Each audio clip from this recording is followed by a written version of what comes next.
Okay, so we're change, right? The real estate market is changing. Last week in the 2022 halftime report video that I did, I said how the market is starting to change a little bit. It's still competitive. It's not going off a cliff. If you haven't watched it, you can check that out, but times are changing. Buyers, don't turn away from this video because there's gonna be a time of adjustment in here where the not savvy sellers, the ones that aren't watching this video, right? They're not gonna catch up. They're gonna be a little bit behind the times, and if I'm representing you as a buyer, or if you're buying a house in this time of adjustment, you could take advantage of some of these mistakes and really get a home for less than you normally would be able to. Sellers, if you're thinking about selling a home in the next 6 to 12 months, you have to watch this so you don't make these mistakes. I'm Jeff Valentino. I love helping people buy and sell real estate. My contact information is below if you need help with that. So in that video, the halftime report video, we talked about how there's a slight slowdown, right?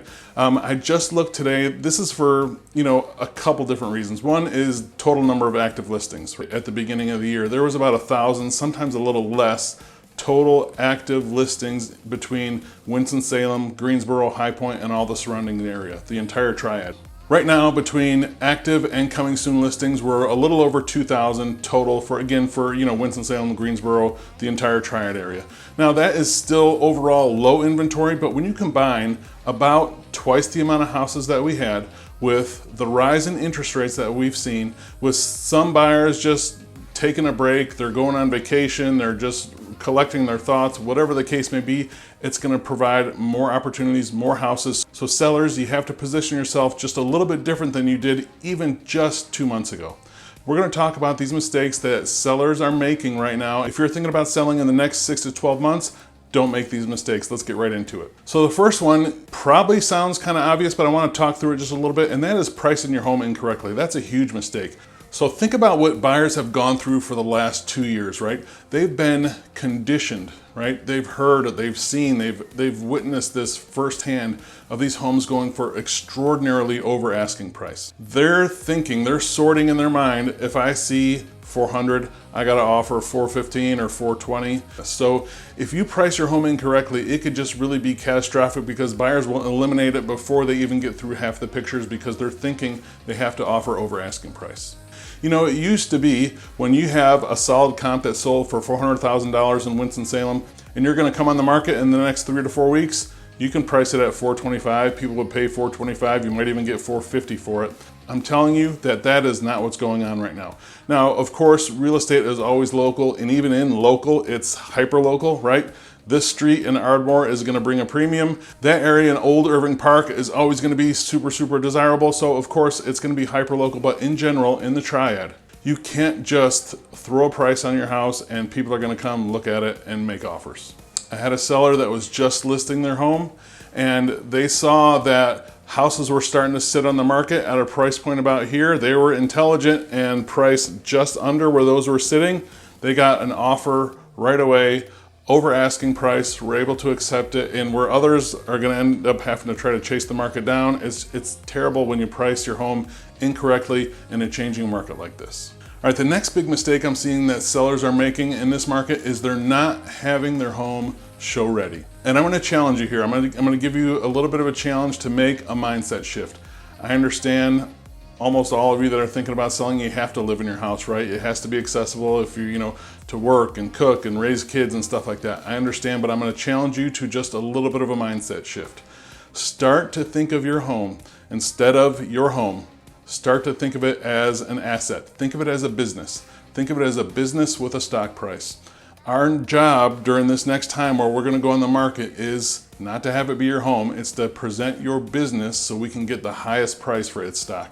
That's a way to help kind of wrap your head around the scenario of the things you're gonna have to do and some of the sacrifices, frankly, you're gonna have to make in a changing market. You have to make sure, you've done the declutter, you have it, staged, that it's clean, it's showing ready, it's ready to go if someone wants to see it because we're seeing slightly less showings than we used to a few months ago. You have to make sure part of being shown ready is just doing some basic repairs. If you need paint touch-ups or if the landscaping needs some attention in the front to give it that curb appeal, just the basic things like that, you have to have the house show ready. And the other thing I'll say when it comes to having the home show ready is Smells are one of the most common negative feedback we see from someone in the showing. So again, just use common sense. You know, you don't have to bake cookies and all that, but if you leave them, chocolate chip or oatmeal raisin are my favorite. But just use common sense. Fresh, clean smelling house. If you light some candle, you know, if you have a candle going or some light air freshener is fine, but just keep that in mind.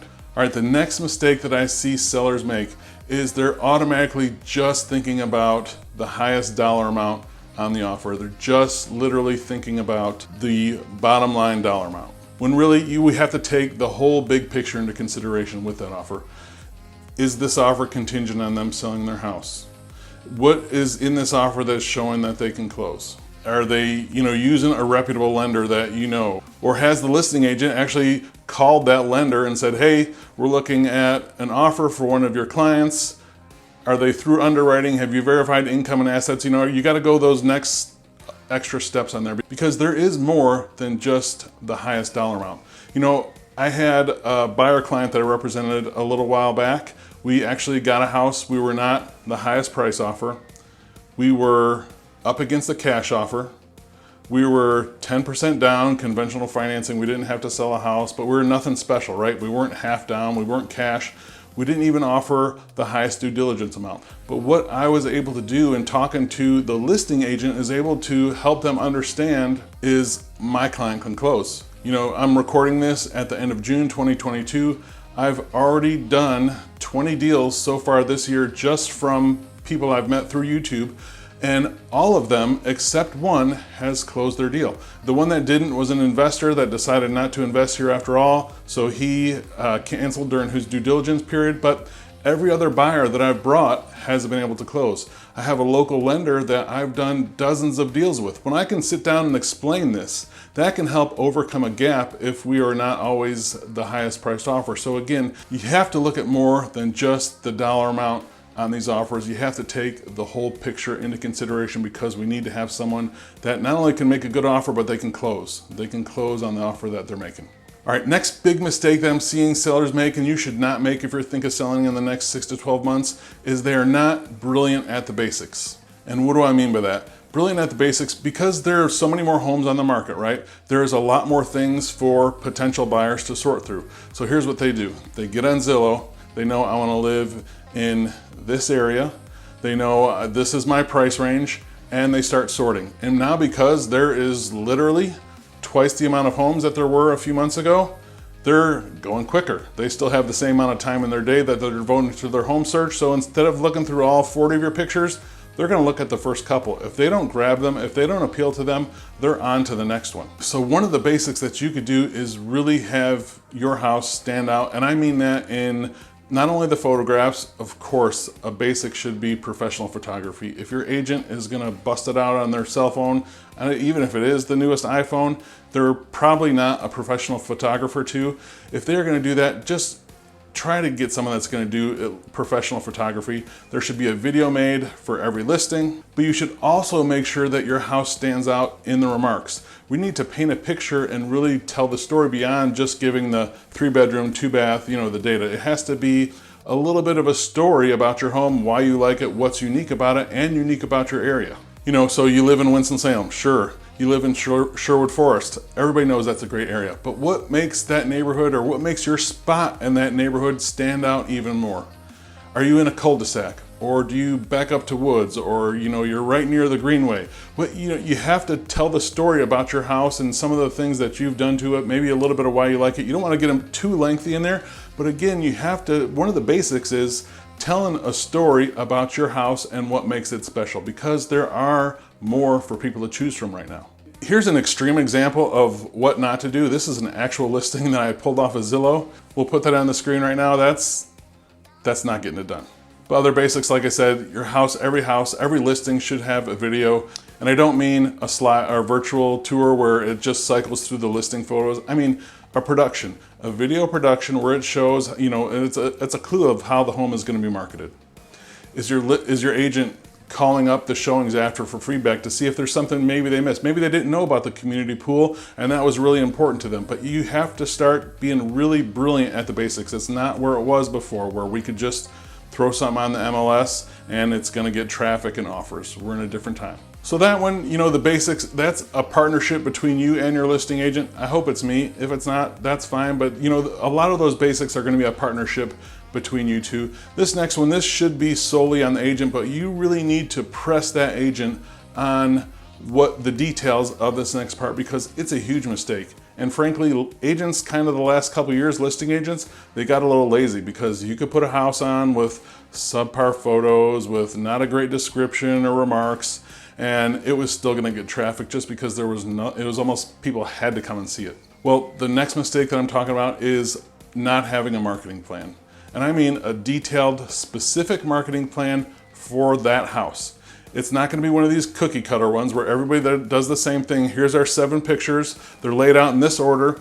They're put on that website, and we send, you know, we share on our Facebook page. You know, it's not that same old stuff. What's the marketing plan that you have for my house is an absolute question you should be asking any potential listing agent. And red flag alert, if that catches them off guard, or they don't have an answer like this, they don't have to have the whole marketing plan right away because maybe they haven't even seen the house yet, but if they can't talk you through the basic steps of what's going to happen in their marketing plan, and I can't give mine away here, mine is pretty detailed, and I save that for my listing clients, but needless to say is you're not going to catch me off guard. I'm going to be able to show you step by step. Here's what you can expect. Here's how many people you can expect to see that. And and I'll tell you if that doesn't happen, here's our adjustments we're going to make. But we have a really detailed both digital marketing plan for online, of course, with some advertising dollars that we spend on it, but we also kind of go old school too, right? We roll up our sleeves, we do a little bit of work, and we just do some manual work on there, whether it be flyers or reaching out to agents that have sold in the neighborhood or an open house. There's tons of different things, but the point is I will have a really detailed marketing plan, and any agent that you ask should be able to just have that answer right off the top of their head, because if they don't, they're just throwing you out there in the sea with all these other listings right now and hoping that the buyers are smart enough to, oh, that's a cool thing about that house, or wow, I'd really like to know more about that. It's not going to happen just automatically like it used to, so you have to have a plan. Let me know in the comments below, are you thinking of buying in the next 6 to 12 months? Are you thinking of selling? What do you think is going to happen with the market? If I can be a real estate resource for you, I'd love to help you out if you're thinking about buying or selling. My contact information is below, or you can email me directly at jeff@govalentino.com. Thanks.